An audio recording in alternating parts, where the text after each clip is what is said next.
something really interesting. The whole housing market is propped up on these bad loans. They will fail. The housing market is rock solid. It's a time bomb. In Washington, more Democrats are considering the option of impeaching President Trump. The fact of the matter is, I think that when you look at this report, you can see that there's enough information to move forward with impeachment on this president. What is the best thing for the country? It may be that we undertake an impeachment nonetheless. If proven, some of this would be impeachable, yes. All right. Obstruction of justice, if proven, would be impeachable. If we did not win, possibly, if there were not impeachment, what is going to happen is that the president is going to be emboldened. Continuing to grow the economy, there are a number of places I think that Democrats should want to work with the president, and hopefully they'll start to see that what they're doing and continuing to attack the president is not a winning message. They should know that by now because they just keep losing and President Trump keeps winning. Republicans say the Mueller report vindicates the president and proves there are no grounds for impeachment. There was no collusion. It isn't there. Not a scintilla of evidence supports that. So it's time to move on. President Trump agrees. He tweeted, "Only high crimes and misdemeanors can lead to impeachment. There were no crimes by me, no collusion, no obstruction, so you can't impeach. It was the Democrats that committed the crimes, not your Republican president." You could reach in a bag and pull so many things out that are impeachable of this president. I support impeaching this president. In which the president said that all this looking at him and eventually Democrats take control of the House and try to impeach him. Share prices continued to tumble. Lehman Brothers was forced to declare itself bankrupt. The largest single point drop. The regulators, they had the power to do every case that I made when I was state attorney general. They just didn't want to. Seeing this tsunami coming. They were having massive private gains at public loss. The financial engineer built dreams. When those dreams turn out to be nightmares, other people pay for it. Impeach me and I'll sue you. That's essentially what President Trump is threatening. He tweeted today, if the partisan Democrats ever tried to impeach, I would first head to the U.S. Supreme Court.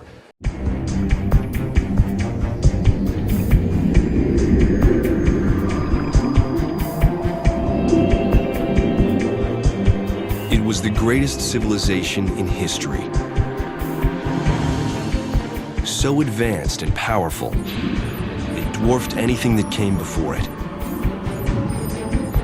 But like other great societies, it did not last. One day in the future, scientists may look back and investigate the colossal ruins, searching for answers to one haunting question.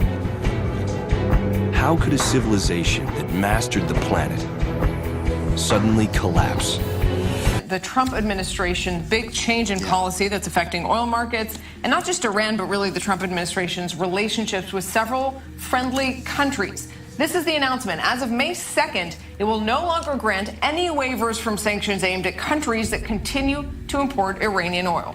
The State Department says it is aimed at completely cutting off Iran's crude exports until at least Tehran agrees to 12 demands aimed at curtailing its nuclear program and military activities. This step directly affects 8 countries granted sanction waivers last November. 3, Italy, Greece, and Taiwan, have already reduced Iranian oil imports to practically zero. But 5 others, Japan, South Korea, and especially Turkey, India, and China, will have a tough choice to make. The story of what on earth happened to us.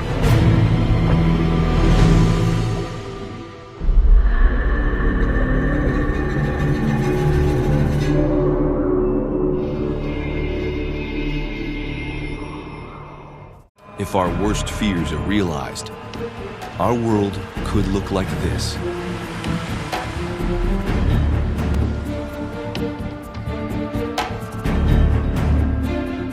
Great cities lie abandoned. Incredible feats of engineering left to ruin.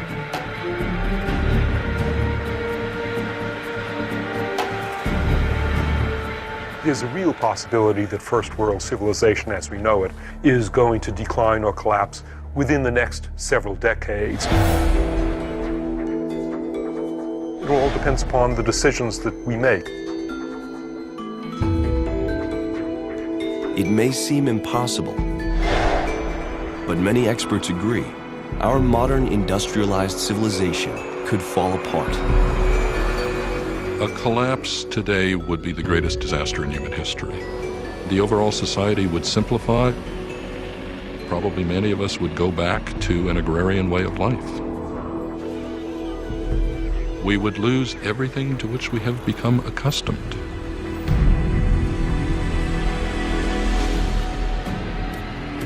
To understand how our civilization could collapse, imagine it already has. In the last 2 years, we've embarked on an unprecedented economic revival. Unprecedented. America is now the hottest economy anywhere on the planet Earth. There's nobody close.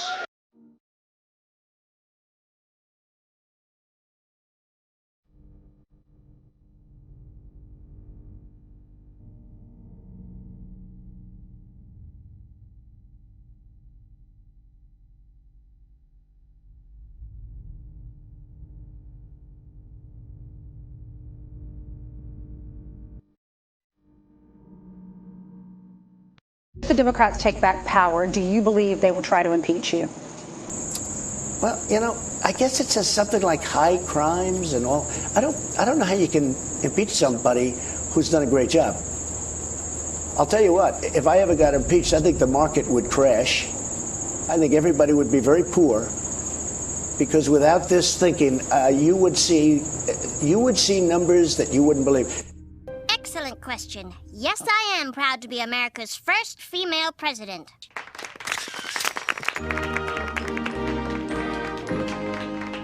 As you know, we've inherited quite a budget crunch from President Trump. How bad is it, Secretary Van Houten? We're broke. The country is broke? How can that be? Well, remember when the last administration decided to invest in our nation's children? Big mistake. But President Trump is making it clear that he believes the Federal Reserve Board is holding the economy back from even stronger growth. William Brangham gets a look at the wider picture. Job growth is averaging around 180,000 jobs a month for the first quarter of this year. That's a solid number by most measures, but it's also about 20% lower than a year ago. The president touted the economy's overall performance this morning, but even as he does that, he's also stepping up his public campaign against the Fed and its chairman, Jay Powell.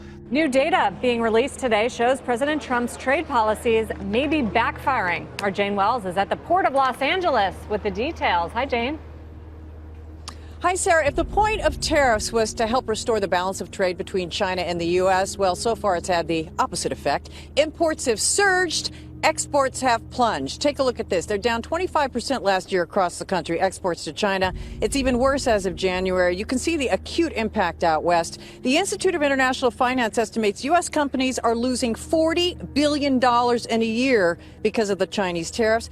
Now, the U.S. and China could be closing in on a trade deal, according to President Trump and the Wall Street Journal. They're scheduling another round of talks and reportedly have their eyes on signing in May or June. Cha Sang-mi has more. U.S. President Donald Trump held out hopes this week that trade talks with China will be a success, and the negotiations are moving along quite well. He added, quote, "You'll be hearing about it very, very shortly." This comes after a report by the Wall Street Journal saying the United States and China are scheduling 2 rounds of face-to-face talks in a bid to reach a deal to their protracted trade row by next month, according to people familiar with the plans.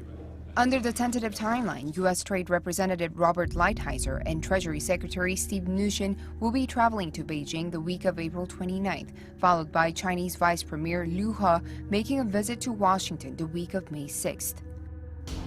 The dollar is on the decline across the Pacific as China is leading the change for ASEAN to replace the dollar with the yuan. We're fixing broken trade deals to protect the American workers, and we are standing up to China's chronic trading abuses and theft of intellectual properties and so many other things that they've done to us. I don't know how you people allowed this to happen for so many years. You've been here longer than me. Are we headed to an actual full-blown trade war between the EU and the U.S.? No. ultimately the EU has to retaliate with extra tariffs on US goods, the same amount of money. So we are in the middle then of a trade war which serves nobody, and we should settle this dispute by the instruments of the WTO and not by unilateral and arbitrary measures. So if I understand correctly, you would argue if the US decides to implement about $11 billion on European products, the EU should do the same with American products, same size. $11 billion on US products, because we cannot negotiate under pressure.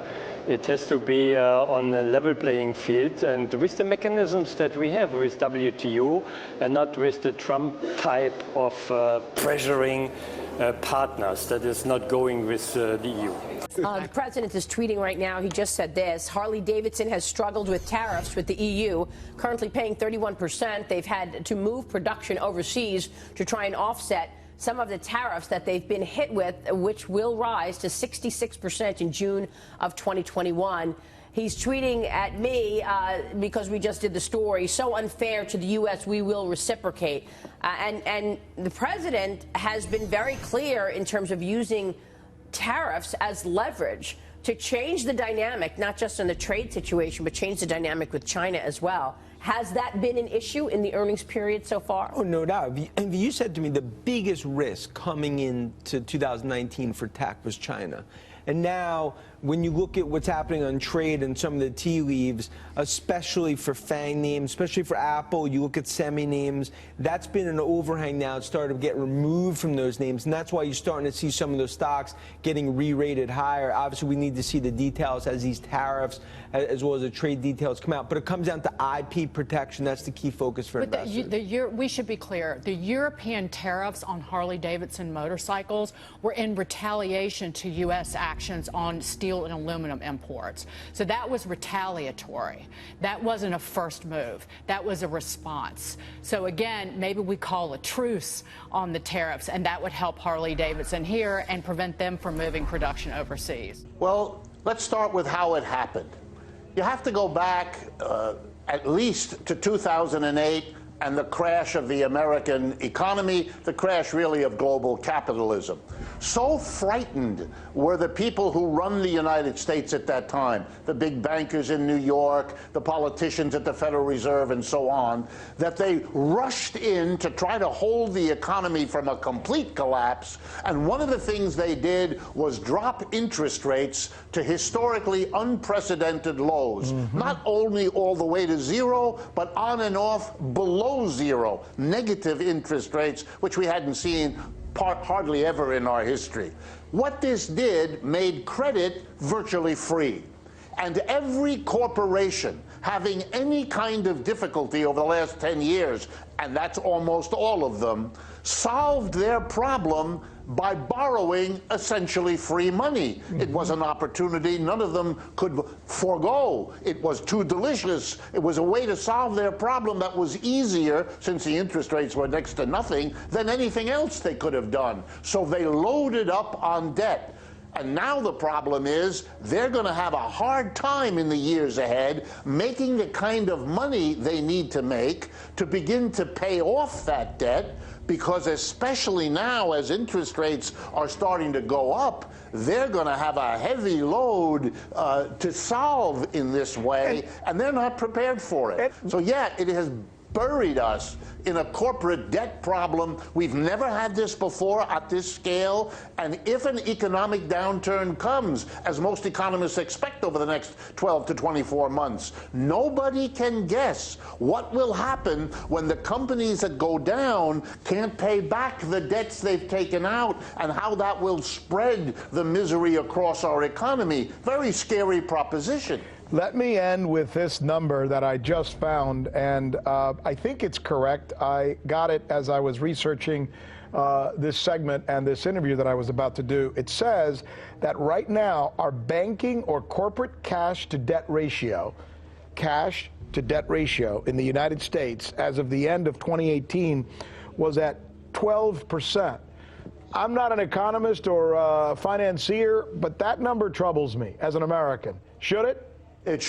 Absolutely. It tells you that if bad economic times come, And again, the majority of economists expect that over the next 12 to 14 months, an economic downturn. It tells you that for every dollar of debt that's going to come due, the cash that is held in the hands of the borrower is 12 cents, and that doesn't begin to cover it. So you could have a classic modern version of what we used to call a run on the banks, or a bank panic, or a monetary panic. And let's not forget, what led to the crisis of 2008 was the inability of people who couldn't afford it to pay back the mortgages they had taken out, and then the system fell apart based on that failure of the debt to be repayable.